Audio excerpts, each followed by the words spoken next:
Banswada Congress party incharge ఏనుగు రవీందర్ రెడ్డి సూచన మేరకు బాన్స్వాడ ఆర్టీసీ డిపో ముందు సీఎం రేవంత్ రెడ్డి, బట్టి విక్రమార్క, పొన్నం ప్రభాకర్ గారికి పాలాభిషేకం నిర్వహించడం జరిగింది. ఈ సందర్భంగా వారు మాట్లాడుతూ ముఖ్యమంత్రి రేవంత్ రెడ్డి ఎన్నికల్లో కాంగ్రెస్ పార్టీ మేనిఫెస్టోలో పొందుపరిచిన విధంగా ఆర్టీసీని బలోపేతం చేయడంలో భాగంగా గత ప్రభుత్వం తీసుకున్నటువంటి ఆర్టీసీ కార్మికుల వ్యతిరేక విధానాలను పక్కన పెట్టి వారి యొక్క 21% ఫిట్మెంట్ అన్ని రకాల సౌకర్యాలు వారికి చేయడంలో భాగంగా నిర్ణయం తీసుకున్నందుకు బాన్స్వాడ ఆర్టీసీ డిపో కార్మికులు మరియు కాంగ్రెస్ పార్టీ నాయకులు, కార్యకర్తలు రేవంత్ రెడ్డికి, ఉప ముఖ్యమంత్రి బట్టి విక్రమార్కకి, మంత్రి పొన్నం ప్రభాకర్కి పెద్ద ఎత్తున సమావేశమై పాలాభిషేకం చేయడం జరిగింది. ఈ కార్యక్రమంలో మాజీ ఎంపీటీసీల ఫోరం అధ్యక్షుడు శ్రీనివాసరావు, సీనియర్ కాంగ్రెస్ నాయకులు శ్రీనివాస్ రెడ్డి, మాజీ జెడ్పీటీసీ భాస్కర్, మండల పార్టీ అధ్యక్షుడు గణేష్ తదితరులు పాల్గొన్నారు.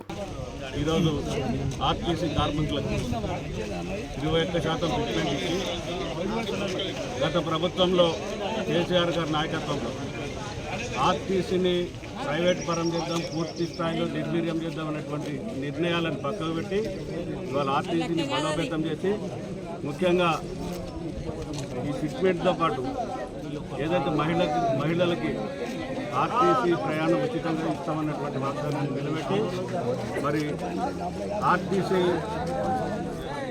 నష్టాల్లోకి పోకుండా ప్రభుత్వం పూర్తి స్థాయిలో ఆదుకుందామనేటువంటి క్రమంలో భాగంగా ఇవాళ పూర్తి స్థాయిలో ఈ రకమైనటువంటి ట్రీట్మెంట్ ఇచ్చి కార్మికులతో ఇవాళ రేవంత్ రెడ్డి గారిని వారి మంత్రివర్గంలో ఉన్నటువంటి పొన్నం ప్రభాకర్ గారు పాలాభిషేకం చేసి ఈ కార్యక్రమం బాన్స్వాడ డిపోలో చేసినటువంటి కాంగ్రెస్ పార్టీ కార్యకర్తలు, ఆర్టీసీ కార్మికులు అందరికీ ప్రత్యేకంగా ఈ కార్యక్రమంలో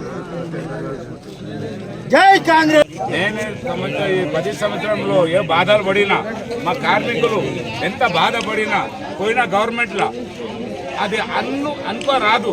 ఒక టైటానిక్ ని ముంచెత్తుండ్రు ఈ కార్పొరేషన్ ని. ఇవాళ మా రేవంత్ రెడ్డి గారు చాలా మాకు సంతోషం కల్పించి ఏదో పిఆర్సీ ఇచ్చారు, ఆయనకి వందలు ధనాలు చెప్తున్నాము మేము. మరి ఇట్లాంటి గవర్నమెంట్ ఎప్పుడు తలా ఉండాలా, పేదవాళ్ళతో నడిచేది గవర్నమెంట్ ఎప్పుడు ఉండాలా. మా ఆర్టీసీకి ఎంత నష్టాలు పెట్టిరు పోయిన గవర్నమెంట్, ఇప్పుడు మాకు జర సుఖాలు వినిపిస్తుంది. మేము నేను రిటైర్ అయిపోయినా, ఉన్న ఉద్యోగాలకైనా, ఇప్పుడు నడుస్తున్న డ్యూటీలోకైనా వాళ్ళ కిలోమీటర్ అనుభవాలు ఎట్లా ఉన్నాయంటే 500 కిలోమీటర్, 550 కిలోమీటర్ ఇట్లా డ్రైవర్లు నడిపిస్తున్నారు డ్యూటీలు.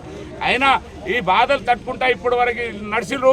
ఇవాళ ఒక సంతోషం అనిపించింది మాకు. మన కాంగ్రెస్ ద్వారా, మన రేవంత్ రెడ్డి గారు ద్వారా మనకి ఇక్కడ ఎంత బాధ ఉంటే అంతా మేము ఇప్పుడు చల్లగా బతుకుతున్నాము. మేము ఇదే కోరుకుతున్నాము.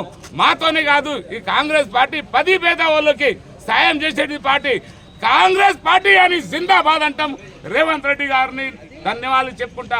రేవంత్ రెడ్డి జిందాబాద్, రేవంత్ రెడ్డి జిందాబాద్. మరిన్ని అప్డేట్స్ కోసం మా ఛానల్ ని సబ్స్క్రైబ్ చేయండి.